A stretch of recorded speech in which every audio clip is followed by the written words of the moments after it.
안녕하세요. 백두산 금융연구소의 백두산입니다. 10월 28일 금요일 아침 9시 25분입니다. 어젯밤 미국 증시는 하락 마감했습니다. 다양한 이슈가 복합적으로 영향을 미쳤고요. 그리고 기술적으로 중요한 자리에서 하락 마감을 한 거기 때문에 제 생각엔 좀 의미가 있긴 있을 것 같습니다. 앞으로 미국 증시를 보는 이 관점을 약간 바꿔야 될지 모르겠어요. 어, 일단 뭐 미국 증시가 하락한 일단 표면적인 이유는 그거죠. 표면적인 이유는 여기 보시면 뭐 IT 빅테크의 뭐 실적 우려 뭐 이런 것들이 하락의 주요 원인이라 보시면 되겠습니다. 하여튼 요즘 시장이 여러 가지 이슈들이 막 겹쳐 나오는 가운데 좀 어젯밤부터 말씀드리지만 좀 혼조해요. 요즘 분위기가 좀 혼조합니다. 그래서 뭐 미국 증시가 이렇게 하락을 함에도 불구하고 전형적인 하락장 뭐 그런 모습은 아니고 보시다시피 이게 지도를 보시면 색깔이 좀 다양하게 섞여 있지 않습니까? 그죠? 지도를 보시면 빨간색과 초록색이 다양하게 섞여 있습니다. 하락 종목 수도 한 절반, 상승 종목 수도 한 절반 이거밖에 안 되고요. 한 지난 이틀 동안 재밌는 게 이 IT 빅테크만 빠지면서 이 시장을 끌어내리고 있다는 거죠. 지수를 끌어내리고 있다는 거죠. 약간 한국 증시의 상황과도 좀 비슷하지 않나 싶어요. 한국 증시는 삼성전자와 LG에너지솔루션이 지수만 끌어올리고 있는데 미국에서는 이 빅테크 다섯 종목 정도 혹은 여섯 종목 가까이가 지수를 끌어내리고 있는 그런 모습들이 나타나고 있습니다. 하여튼 이 시장 상황이 지금 굉장히 좀 독특한 것 같아요. 그렇지만 아무튼 중요한 거는 뭐다? 우리는 뭐 일단 지수에 베팅을 하고 있는 상황인데 그 지수들이 일단 아래쪽으로 가겠다라는 의지들을 보이고 있으니까 거기에 맞춰서 뭐 대응을 해주면 될 겁니다. 복잡하게 생각할 거 없고 그렇게 하면 될 것 같다고요. 그래서 좀 이제 본격적인 이야기를 좀 하기 전에 이 이슈들 좀 살펴보자면요. 우선은 시간 순서대로 좀 살펴볼게요. 어젯밤에 이제 무슨 일이 있었냐? 일단은 22 통화정책회의가 있었는데 75bp를 올렸다는 거, 그죠? 요게 일단 중요한 사건이라 할 수 있겠습니다. 근데 75bp를 올렸다라는 사실이 중요한 게 아니고 이제 이 기자회견 이거 금리 결정하고 나서 이 그 인터뷰 이런 거 했을 거 아닙니까? 그 내용이 좀 중요한데요. 거기서 뭐라고 했냐면은 라가르드가 상당한 진전을 이뤘다라는 표현을 썼습니다. 이게 무슨 이야기냐면은 앞으로 금리 인상 속도가 둔화될 수 있다라는 거를 의미한다라는 거죠. 그 금리가 그러니까 일단 그 20일 라가르드 생각에는 금리가 좀 어느 정도 좀 많이 올라왔다 이렇게 어젯밤에 이야기한 거예요. 주요국 중앙은행들 중에선 또 최초로 또 이런 이야기를 한 거죠. 그러니까 지금 이 긴축 속도 조절론이라는 게 시장이 좀 많이 퍼지긴 한 모양입니다. 아무튼 그 긴축 속도 조절론으로 인해서 미국 증시가 반등을 하다가 아무튼 최근 이거래일 동안은 IT 빅테크의 실적 부진으로 인해서 지금 이제 방향이 전환되려고 하는 그런 시점에 와 있는 거고요. 아직 전환된지 안 된지는 아직 그건 이제 오늘 밤 확인을 해봐야 되는 거고. 하여튼 뭐 다양한 데서 긴축 속도 조절 이야기가 나오고는 있습니다. 캐나다, 그죠? 생각하시면 되겠죠. 어제는 캐나다, 이틀 전이라 해야 되나요? 캐나다에서는 이 높은 금리가 경제에 부담을 주고 있다라고 명확하게 이야기를 그런 이야기를 했고, 어제 22 같은 경우는 75bp를 올리긴 했지만 예상대로 금리 인상 75를 올려서 많이 하긴 했지만은 그럼에도 불구하고 상당한 진전이라는 표현을 쓰면서 앞으로 금리 인상은 좀 늦어질 거야 혹은 뭐 거의 다 왔어 이런 그러니까 금리 인상이 거의 다 왔어 이런 인상을 좀 주고 있습니다. 그래서 사실 이제 여기에 대한 이제 시장의 반응도 사실 좀 굉장히 좀 복합적이었어요. 그러니까 일단 뉴스를 하나 더 보고 나서 그 이야기를 하는 게 좋을 것 같습니다. 22 통화정책 회의 했고요. 그래서 하여튼 뭐 금리를 거의 다 올린 것 같지 않냐, 거의 목적지에 다 오지 않았냐라는 이야기를 어제 처음으로 한 거예요. 주요국 중앙은행들 중에서요. 그리고 어제 이 미국 GDP 3분기 GDP가 나왔는데 생각보다 잘 나왔습니다. 예상치를 크게 상회했어요. 2.6 나왔고요. 그리고 고용 지표도 잘 나왔습니다. 그러니까 22에서 긴축 속도를 좀 둔화한다라는 이야기 나오고 나서 미국 경제 지표들 굉장히 좋게 나오면서 시장 분위기는 일단 장 초반에 좋긴 했었습니다. 하여튼 근데 이제 뭐 미국이 튼튼하다라는 지표가 나오고 나서 이제 이 전반적인 시장의 반응 이런 걸 좀 살펴봐야 될 텐데 그래서 어떻게 됐냐면 일단은 달러는 크게 올라갔고요. 달러는 장대 양봉이 나오면서 크게 올라갔고 금리 같은 경우는 장기물 금리가 또 크게 떨어졌습니다. 이거 어떻게 봐야 될까요? 제 생각엔 이제 시장이 이런 생각을 하면서 반응을 했다라고 보고 있습니다. 일단 유로존에서는 뭐예요? 조금 전에 거의 다 목적지에 도달한 것 같다. 뭐 이런 식으로 많은 진전이 있었다라고 표현을 했잖아요. 그러니까 뭐겠어요? 앞으로 유로존은 금리가 좀 덜 올라갈 수 있겠구나. 그러니까 뭐다? 유로존은 금리가 덜 올라간다. 근데 미국은 뭐예요? 앞으로도 50 올리고 앞으로도 뭐 한참 올린다는 계획이 있지 않습니까? 긴축 속도가 둔화된다는 거지. 미국은 많은 진전을 이루었다, 다 왔다 이런 표현을 쓴 적이 없죠. 미국은 계속 간다라는 입장이고 이 유로존은 이제 브레이크를 밟겠다라는 입장이에요. 이제 그것 때문에 달러 인덱스가 일단 크게 치솟은 거죠. 그것 때문에요. 미국은 계속 간댄다. 혹은 뭐 달러 인덱스가 치솟은 이유를 이 강력한 미국의 어떤 GDP, 미국의 성장과 미국의 고용 지표에서 찾아볼 수도 있겠습니다. 하여튼 미국이 잘 나간다라는 게 어젯밤에 이제 다시 한번 부각이 된 거죠. 그러니까 나타나는 반응이 뭐다? 아, 달러가 오르는구나. 이렇게 생각하시면 되겠고요. 금리 같은 경우는 뭐예요? 어쨌든 간, 야, 이제 긴축 속도가 좀 줄어들고, 이제 예전 같은 그런 급격한 긴축은 좀 없을 수도 있겠어. 라고 하면서, 이 긴축 속도 조절론이 조금 더 탄력을 붙으면서, 이런 식으로 금리가 좀 내려왔다라고 보시면 될 거예요. 그래서 금리가 떨어졌음에도 불구하고, 달러는 올라가는 이런 재밌는 현상이 나타났고, 이제 그 와중에 이제 증시 같은 경우는 이 반등을 하다가 지금 이제 2거래일 동안 반등이 멈춰 있는 거죠. 기업들 실적이 안 좋네 이러면서 일단 멈춰 있는 이런 상황입니다. 그래서 이 지금 시장 분위기가 굉장히 좀 묘합니다. 달러와 금리의 방향성 일치되는 것도 아니고 또 뭐 그리고 뭐 주식 시장의 반응도 보시면 빅테크만 박살나고 다른 종목들은 괜찮고 S&P는 비교적 괜찮고 나스닥은 뭐 완전 저 밑으로 꼬꾸라지고 있고 이런 재밌는 현상들이 나타나고 있습니다. 그래서 굉장히 하여튼 복합적이에요. 굉장히 좀 뭔가 내용이 좀 복합적인데 그래서 이제 아무튼 이런 복합적으로 좀 뭐가 좀 혼조한 이런 상황에서도 우리가 봐야 될 건 뭐다 핵심만 보면 됩니다.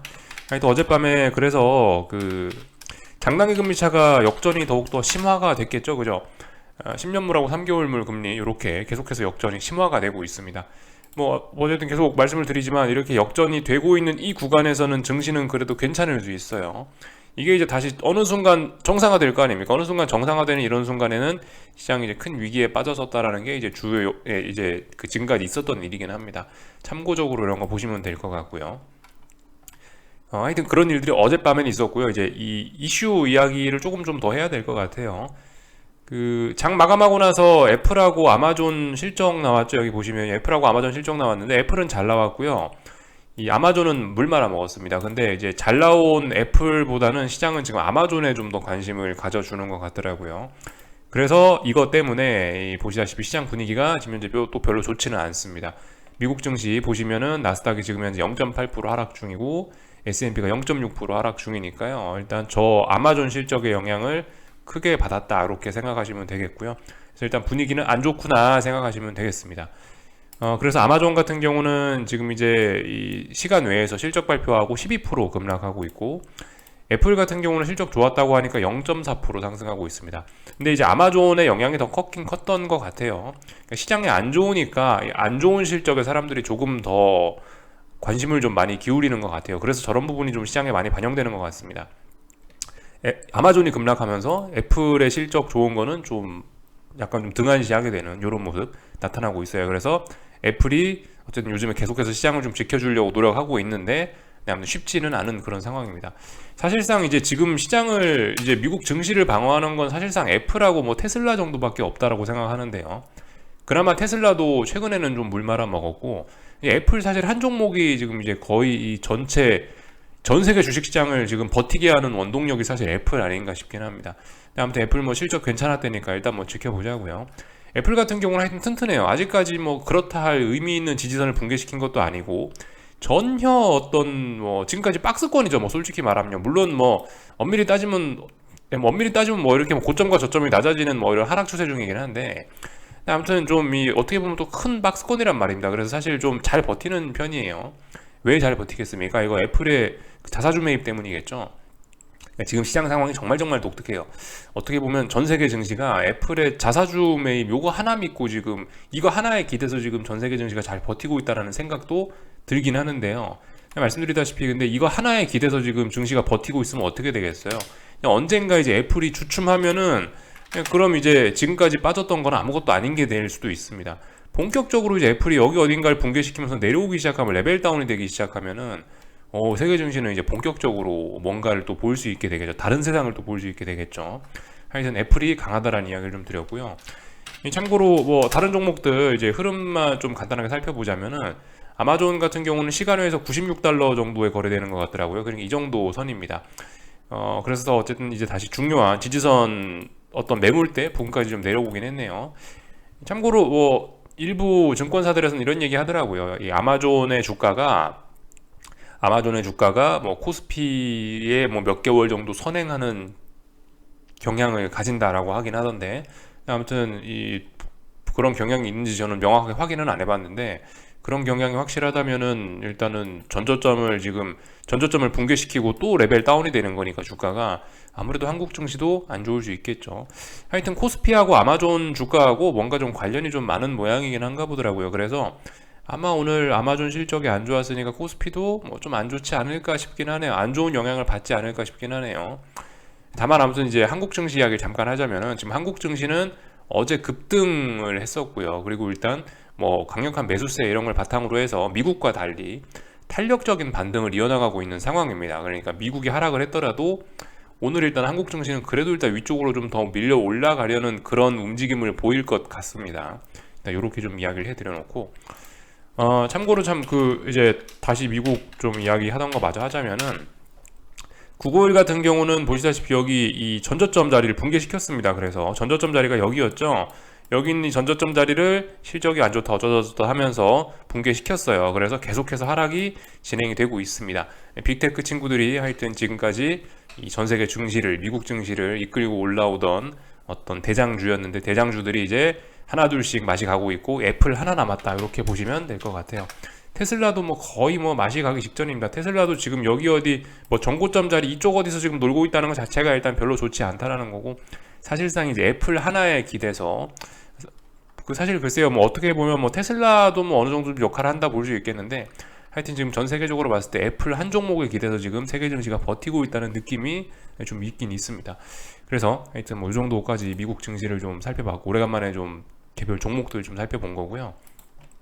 미국 증시, 그래서 이제 본격적으로 S&P하고 나스닥 좀 이야기를 할 건데, 그래서 3900 테스트 어젯밤에 했는데 이 근처에도 못 가고 결과적으로 밀렸죠. 그래서 지난 3거래일 동안 어딘가 저항을 누적시켰죠.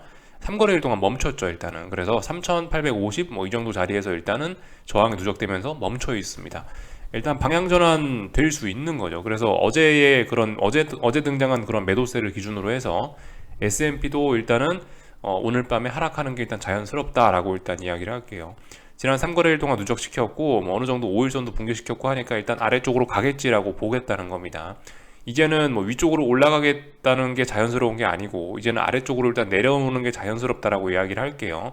다만 여기 요날 보이시죠? 10월 21일 날, 10월 21일처럼 지난 3거래일 동안 누적시켰던 저항을 이렇게 돌파 한 장 하면은 또다시 위로 올라가는 그림이 될 수 있는데, 오늘 밤에 그런 거 보시면 되겠죠.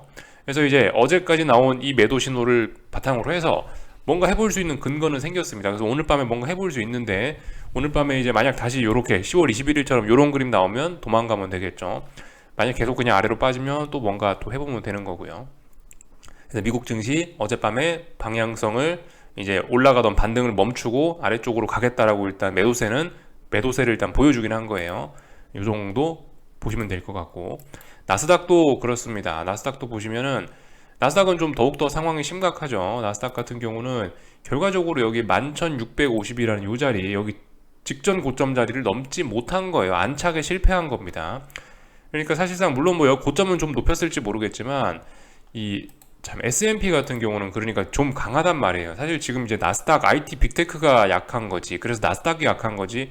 S&P는 그래도 좀 강하거든요. 보시면 전고점 자리를 명백하게 돌파 한창 했었단 말이에요. 그래서 얘 같은 경우는 그래도 매수세가 좀 강한 시장 뭐 이렇게 볼 수가 있겠는데, 물론 중장기적으로는 하락 추세입니다만은 그래도 좀 버틸 수 있다. 그래도 다음번에 전저점 부근에서 좀 버틸 수 있을 수도 있다라고 볼 수 있어요. 여기는 직전 고점 자리 돌파 한창 했었기 때문에. 근데 이제 나스닥 같은 경우는 지금 보시면은 결과적으로 이 직전 고점 자리가 어디냐, 여기를 돌파 한창 한 적이 없거든요. 여기 돌파 한창이 실패한 거거든요. 결과적으로 얘는 이제 박스권에 갇히거나, 혹은 이제 하락 추세니까 박스권에 갇혀 있다가 아래쪽으로 와르르 무너질 가능성이 좀 높아졌다라고 보시면 될 것 같아요. 결과적으로 여기 11,650을 지금까지 제대로 넘어선 적이 없다 보시면 될 것 같습니다. 잘하면 박스권, 삐끗하면 이제 와르르 캉캉 할 수 있는 거죠. 하여튼 지난 얘도 2, 3거래일 동안 멈췄습니다. 매도세 나왔고 여기에 맞춰 대응하면 되겠죠. 나스닥 같은 경우 이제 11,250이라는 자리를 오늘 밤에 테스트할 예정이겠네요. 그죠? 11,250이라는 자리 마디 가격 내려왔으니까 이 자리 뭐 테스트하는 거 잘 보시면 되겠고, 이제는 미국 증시 같은 경우는 아무튼 어젯밤에 하락으로 인해서 반등이 자연스럽다가 아니고 일단 하락이 자연스럽다라고 일단 말을 바꿀게요. 뭔가 일단 신호가 뭐 약합니다. 신호가 약하지만 뭔가 나왔으니까 거기에 맞춰서 일단 대응하시면 되겠죠. 이렇게 보시면 될 것 같고, 그 변동성 지수 같은 거 측면에서 봐도 그렇습니다. 변동성 지수 측면에서 봐도 변동성 지수 측면에서 봐도 좀 약간 좀 방향 전환의 가능성이 조금씩 좀 보이고 있어요. 말씀드렸다시피 빅스는 이 천천히 짜불짜불 죽이는 게 제 맛인데, 이번에 지난 3거래일 동안 좀 급하게 죽이더니만 지금 일단 죽다가 멈췄습니다. 죽는 게 일단 멈췄어요. 혹시나 뭐 방향 전환 되는지 여부 일단 오늘 밤에 좀 잘 보셔야 되겠습니다. 그래서 오늘 밤에는 이제 오늘 밤에 좀 분위기가 좀 중요한 것이겠죠, 그죠? 일단 그 증시가 일단 반등하던 게 멈췄으니까 꺾일 수 있는지 여부 잘 보셔야 될 것 같고, 빅스도 일단 아래쪽으로 가다 멈췄으니까 재차 방향을 틀 수 있을지 지켜봐야 될 것 같습니다. 하여튼 좀 위험한 상황이에요, 기술적으로 봤을 때요. 그래서 이 정도 이렇게 올라오면서 뭐 물론 이 중기적인 지난 2달간 하락했던 거를 완전히 다 소화한 건 아닙니다. 지난 2달간 하락했던 피로감을 완전히 다 소화하진 않았지만 그래도 좀 어느 정도는 좀 그래도 좀 해결한 것이라 볼 수가 있을 것 같아요. 예. 최근에 그래도 조금 좀 탄력적으로 올라오면서 지난번 2달간의 급했던 뭐 그런 하락에 대한 피로감 어느 정도는 좀 녹여냈다, 이렇게 좀 생각이 좀 들긴 합니다. 그래서 하여튼 뭐 일단 원하는 반등이 올라는 왔었고, 이제 방향을 또 전환할 건가, 그런 부분을 좀 고민하고 있는 거죠. 아무튼 아직까지 뭐 그렇게 안심을 할 수는 없어요. 아직까지는 뭐 보이는 그대로 믿기는 좀 사실 뭐합니다. 물론 우리는 보이는 그대로 대응을 해주는 게 맞긴 맞는데, 저게 속임수일 수도 있어, 이렇게 막 그런 생각하면서 이게 막 너무 헷갈리게 생각할 거 없고, 눈에 보이는 대로 대응해주는 게 맞긴 맞습니다. 아무튼 그럼에도 불구하고 이제 FOMC 회의도 얼마 남지 않았고, 얼마 남았죠? FOMC가 11월 1일인가 2일인가 그러죠. 5일 남았죠. 그러니까 FOMC 회의 이런 것도 있기 때문에 하여튼 이제 뭐 이런 이벤트들이 얼마 안 남아서 뭐 지금 움직임이 속임수일 수도 있겠구나, 그런 생각 할 수도 있지만 그냥 일단 눈에 보이는 대로 좀 대응을 하자고요. 하여튼 근데 중요한 이벤트들 FOMC라든가 그 이번 FOMC가 보통 FOMC가 아니잖아요. 이 긴축 속도 조절론이 등장하고 있는 그런 FOMC 회의이기 때문에 하여튼 좀 이 중요한 이벤트라 생각을 하고요. 중요한 이벤트 앞두고 있고, 미국의 중요한 정치적인 이벤트, 미국 중간 선거라는 것도 FOMC 회의 끝나고 며칠 뒤에 있기 때문에 하여튼 굉장히 이 중요한 이벤트들이 많아서 지금 시장 상황 중장기적으로 봤을 때 굉장히 좀 의미가 있는 그런 자리라고 생각을 합니다.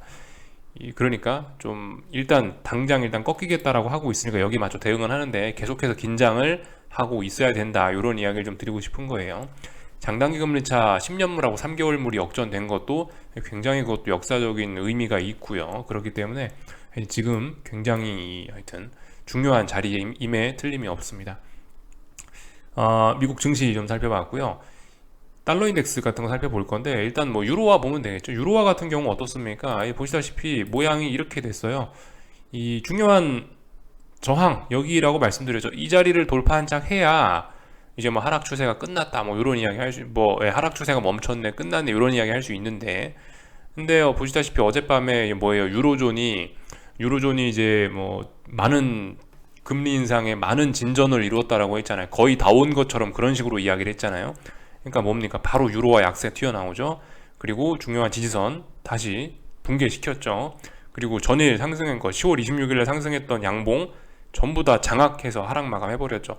자세히 보시면 시가까지 붕괴시켰잖아요. 그러니까 굉장히 강력한 매도세가 등장한 거고, 이것은 다시 방향성 전환 뭐 이런 거를 좀 생각해 볼 만한 그런 가치가 있는 그런 봉이라 생각하시면 되겠습니다.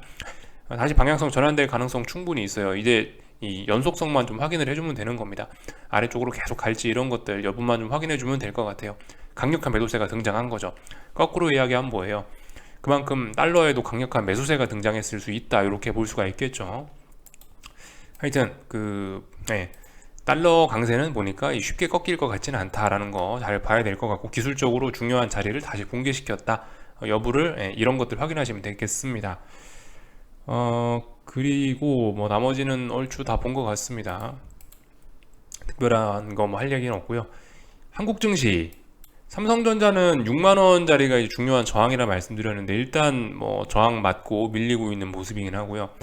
솔직히 6만원을 하루 만에 테스트하고 이렇게 밀릴 자리는 아닐 거라고 생각을 하긴 하는데 개인적으로 삼성전자는 제 생각엔 그래요. 이거는 뭐 지금 바로 여기서 이제 방향이 꺾인다라기보다는 일단은 지난 2거래일 동안 급등했던 거에 대한 피로감을 소화하는 과정이다. 일단 이건 아직까지 전 눌림으로 보고 있습니다. 저는요. 전 이거 일단 눌림인 것 같아요. 그래서 일단 삼성전자도 더 올라갈 수 있다라고 일단 봐주긴 할 겁니다. LG에너지솔루션 오늘 굉장히 강하죠. 여전히 강합니다. 뭐 굉장히 강하진 않고 그냥 강하네요. 강하니까 뭐 아무래도 삼성전자는 하락하는데 LG에너지솔루션 버티니까 뭐 오늘도 급락은 없겠다. 뭐 이 정도 생각은 할 수 있을 것 같아요. 하여튼 한국 증시는 미국보다 지금 강해요. 단기적으로 봤을 때 그죠? S&P하고 나스닥하고 지금 다 보고 왔잖아요. 이 나스닥은 심지어 그러니까 한국 선물로 치면 294를 못 넘은 거예요. 한 295 갖다 밀린 겁니다. 근데 한국은 돌파 한착했죠. 단기적인 측면에서 봤을 때는 지금 한국 증시가 생각보다 강해요. 그러니까 지금 이렇게 탄력적으로 올라오고 있는 데가 뭐 독일, 일본, 한국 증시 정도가 되고 있습니다. 최근에 약한 거는 뭐 중국, 나스닥 뭐 이 정도가 되겠죠. S&P는 그래도 뭐 코스피 정도는 올라온 것 같고요. 굉장히 재미있는 상황입니다. 한국 증시 아무튼 강해요. 분명히 강한 겁니다. 그래서 사실 어젯밤에 이렇게 미국이 하락했다라는 거는 사실 이게 한국 증시의 하방 포지션을 보시는 분들께 있어서 별로 좋지는 않은 내용인 것 같긴 해요. 어제 한국 증시는 급등했잖아요. 이 급등에 대한 피로감을 미국 증시 하락 마감으로 인해서 그걸 재료로 해서 개팔아가면서 저렇게 지금 오늘 어제 급등에 대한 피로감을 푸는 과정일 수 있거든요. 개인적으로 그래서 일단 뭐 이런 거는 일단 뭐 오늘 한국 증시 저런 흐름 같은 경우는 저는 일단 상승 중 눌림으로 일단 아직까지는 보겠습니다. 한국 증시는 솔직히 301 정도까지는 뭐 딱히 저항이 없거든요. 그렇기 때문에 저 정도까지는 일단 탄력적으로 좀 터치는 할 수 있다고 보고 있겠습니다. 다만 어쨌든 그런 흐름 봐야 되겠죠. 요즘 대형주만 좀 강하기 때문에 코스닥은 좀 소외가 될 수도 있다라는 생각은 해야 될 것 같아요. 코스닥 시장 같은 경우는 이제 1000이라는 자리를 지금 버거워하고 있는데 이 1000이라는 자리에 대한 어떤 저항 테스트를 또 하고 있습니다. 1000이라는 자리 오랫동안 이제 잘 못 넘고 있는데 이거 못 넘으면 또 아래로 가는 거겠죠. 하여튼 1000에 대한 공방전 잘 보시고 대응하셔야 되겠고 한국 뭐 코스피 같은 경우는 뭐 특별히 뭐 하여튼 일단 위쪽으로 더 올라간다. 오늘 딱히 뭘 하지는 말자. 제 생각에 뭐 그렇습니다. 조금 더 확인하시고 조금 더 확인하고 여기서 제 생각에 이 10월 27일 날 어제 매수세가 좀 강했기 때문에 뭐 제 생각에 한 내일 정도까지는 좀 확인을 해야 아래쪽으로 뭐 가든지 말든지 뭔가 신호가 좀 나올 것 같거든요. 그래서 저는 아직까지는 일단 한국 증시 더 올라갈 수 있다라고 보긴 볼 겁니다. 다만 이제 오늘 이 선물이 마감이 어제 시가 297을 붕괴시켜서 마감한다면은 그러면은 좀 이제 좀 한 발 빨리 움직여야 될 수 있습니다. 그렇지만 아직 뭐 297을 오늘 솔직히 붕괴시킬 것 같지는 않다라는 생각이거든요. 일단 뭐 지켜보자고요. 하여튼 중요한 거는 그겁니다. 보통 하여튼 뭐 꼭 그런 건 아닌데요. 말씀드렸다시피 이게 이 시장이 변동성이 확대될 때가 있죠. 하락도 차분히 하락하다가 변동성이 확대되면 어떻게 돼요? 급락하는 거죠. 급락하면은 이제 그 뒤에 이제 반등의 씨앗도 튀어오르고 뭐 그런 겁니다. 상승도 그렇죠. 차분히 상승할 때가 있고 급등할 때가 있습니다. 차분히 상승할 때 시장이 잘 꺾이지 않아요. 급등할 때 시장이 오히려 잘 꺾이죠. 그러니까 이렇게 우리는 평상시 차분할 때하고 변동성이 이렇게 튀어나올 때를 좀 잘 구분을 해야 되는데 통상적으로 그렇습니다. 어떤 시세를 끝내려면 이렇게 변동성이 확대되는 이런 신호가 좀 나타나긴 마련인데 뭐 꼭 그런 건 아닙니다만은 아직까지 제 생각엔 좀 이렇다 할 강력한 뭐 그런 한국 증시에서 뭔가 좀 그런 강력한 오버슈팅 이런 건 일단 아직까지 좀 잘 안 보이는 것 같아요. 어제는 비교적 좀 강했긴 강했죠. 그렇지만 이 정도로 시장이 좀 꺾인다라고 이야기하기는 좀 뭐한 것 같아요. 저의 개인적인 경험상으로는 그래요. 이렇게 탄력하고 이렇게 반등하고 있을 때 이런 반등이 멈추고 다시 아래로 꺾이려면은 와 살벌하네 싶을 정도로 좀 이래도 되나 싶을 정도로 좀 올라야 돼요. 약간 뒤통수가 뜨끈해질 정도로 좀 시장이 좀 반등을 하고 그래야 이제 좀 시장이 꺾이는 경향이 좀 있는 것 같더라고요. 지금까지 사례들 쭉쭉쭉들 아마 살펴보시면 다들 아실 수 있을 거예요.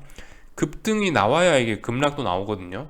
하여튼 근데 이 마지막에 급등 나오는 순간이 정말 하방 보시는 분들 입장에서 뒤통수가 좀 뜨끈해지는 그런 게 있습니다. 하여튼 뭐 저의 개인적인 느낌은 그래요. 어제 조금 많이 올랐네 싶긴 한데 이 정도로는 일단 뭐 저의 느낌이 이 정도로는 좀 모자란 것 같다라는 느낌이 있긴 있어요.